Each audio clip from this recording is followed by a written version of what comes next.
देखियो एगो बड़ा सुंदर गीत है। एगो औरत के लिए ओकरा श्रृंगार ओकरा सुहाग से बढ़ के ओकर कोनो श्रृंगार नहीं होय छै। एगो औरत के जब तक ओकर पति है दुनिया में रहे छै, ओकर संसार है दुनिया में रहे छै। एगो औरत जकर नया नया बियाह भेले एक दिन मैया के दरबार में जाय छै और मैया के दरबार में की मांगे छै बड़ा सुंदर भाव में सुनबै। कहे छै कि मैं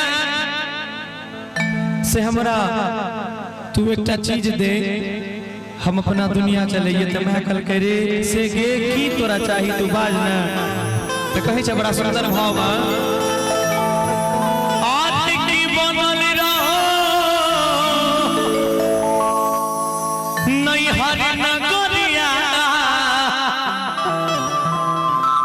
की बनल रहो अरे नहीं हर नगरिया बनल रहो ससुरवा। ओकर बाद किया रे हे आशीषवा मांगिली है मैया सजल रहो सेनुरवा। अरे हे आशीषवा मांगै छी है मैया सजल रहो सेनुरवा।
बनल रहे हमर भाई भौजाई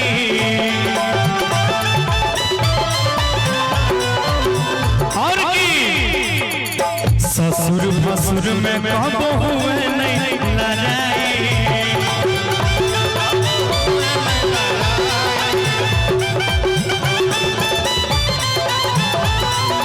एक मिनट मीठा मीठा कि हमारे भाई भौजाई दोनों बनल रहे। हमरा ससुर भैसुर में कहियो बाप बेटा में झगड़ा नहीं हुआ। कोना बनल रहो हमर भाई भौजाई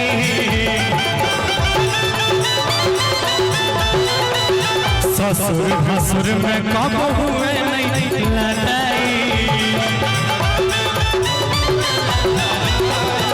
और की लास्ट में बनल हाथ के चूड़िया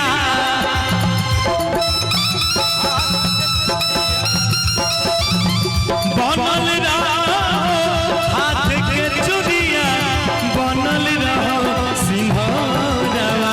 अरे हे आशीषवा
बार जरा मुर्गी आइएगा इसमें, आ जाएगा मुर्गी, दिखाइएगा एक बार। थोड़ा सा उसका उठा दीजिए, चाटी उठा दीजिए, ठीक है।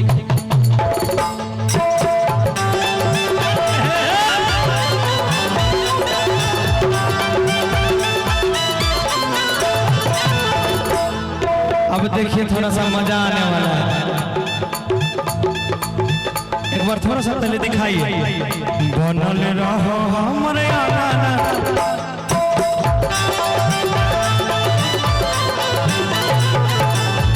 आइएगा। बनल रहो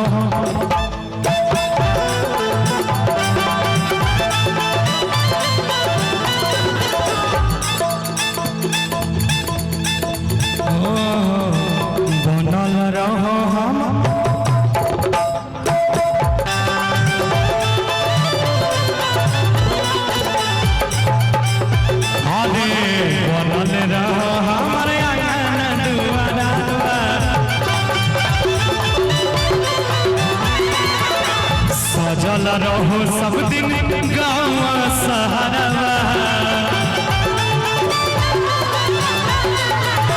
कि मतलब अंगना द्वार आ गाँव चाहे शहर जता रहिए सब दिन सजल रहे। एक मिनट भैया, अच्छा के चाहे छी कि उनकर सुहाग सब दिन रहे, सातों जन्म रहे, हाथ खड़ा करू बस। एक बार हाथ खड़ा करिए जोर से, क्या बात है ना, तू सब किया खड़ा कर लो, थोड़ा सेनूर पर लो। देखो देखो देखिए गौरव भैया, इधर से भी कुछ लोगों को सिंदूर बनाए लगता है, हम उन्हें खाली दिनों से हाथ खड़ा है। नहीं भैया, ये सोच रहे हैं कहीं पीछे वाले जो देख रहे हैं खड़े हैं, ये सोच रहे हैं कहीं राशन कार्ड बटाएगा वही लेने के लिए खड़े हैं। ना ना, वो नहीं कह रहे हैं हम। अच्छा, हम जो बोले सिंदूर के बारे में। अच्छा, एगो बात बताओ, आप कुछ दिन में सही में नियम बदल देते। अब सोचो कि मर्दाना जो सिंदूर लगवा लगे तो मुंह कहने लगता सबके। क्या बात है, सरकार कहीं अलाउ कर दे, गवर्नमेंट कहीं अलाउ कर दे, सबको सिंदूर लगा। अरे वाह, देखिए समाज कितना उल्टा रास्ते पे चले गया है। पहले लोग जो नाक पर सिंदूर लगावे रहे, हमरा सबके दादी आर हम दादी के देखने छी नाक पर सिंदूर लगवे तक। आप धीरे धीरे धीरे धीरे धीरे लोग चले ले यहाँ से लोग एले यहाँ। आप कते लोग देखे छिए, कते महिला के हम देखे छी कि बियाह होला के बादो सिंदूर बीच में नहीं लगावे छै, कोना में लगावे छै, एता लगबै छै, आ ओहो लगाए के छुपाए ले छै, ककरो झलके नहीं दे छै की, तो कोई देख कर कहे नहीं कि गाड़ी बुक हो चुका है। क्या बात है। देखिए हम बाहर के लोग जो करे ना करे, हम लोग अपने सभ्यता और संस्कृति का ध्यान रखते हैं। और जब लाइसेंस आपको मिल गया है तो उसको शो करने में क्या दिक्कत है? सही बात। लेकिन यहाँ ये चीज रहे छे, के कैले केहन टाइप के लोग करे छे पता है? जेकर बियाह या तो जबरदस्ती भ जाय छे, या जेकर बियाह बिना मर्जी के बिना खिलाफ भ जाय छे।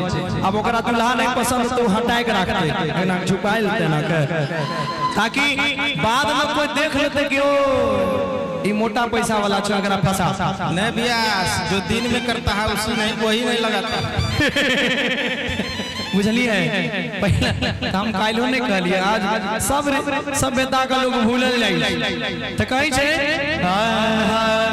बनल रहो हमर अंगना बहादवा,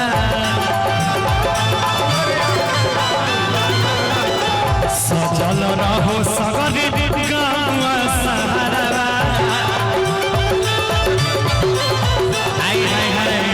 बनल रहो हमर अंगना दुआरवा, सजल रहो सगरे गाँव सहारवा। और की बनल रहो बेटा भतीजा,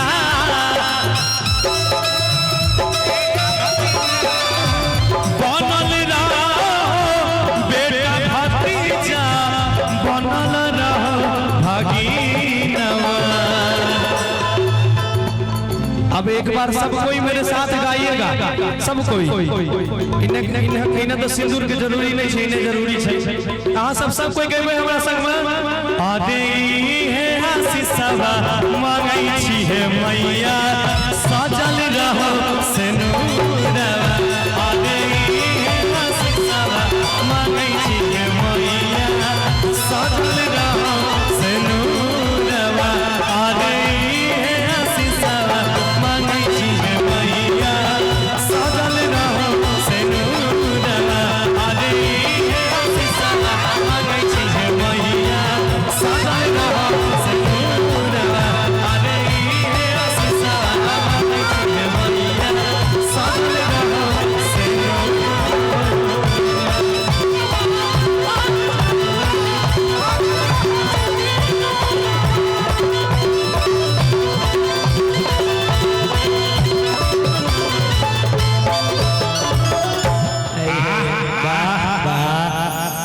आवे तो जाए तो अच्छा लगा दोस्तों, जोरदार ताली हो जाए जोरदार। क्या बात है, बहुत खूब जोरदार ताली चाहूंगा एक बार फिर से आप सबके।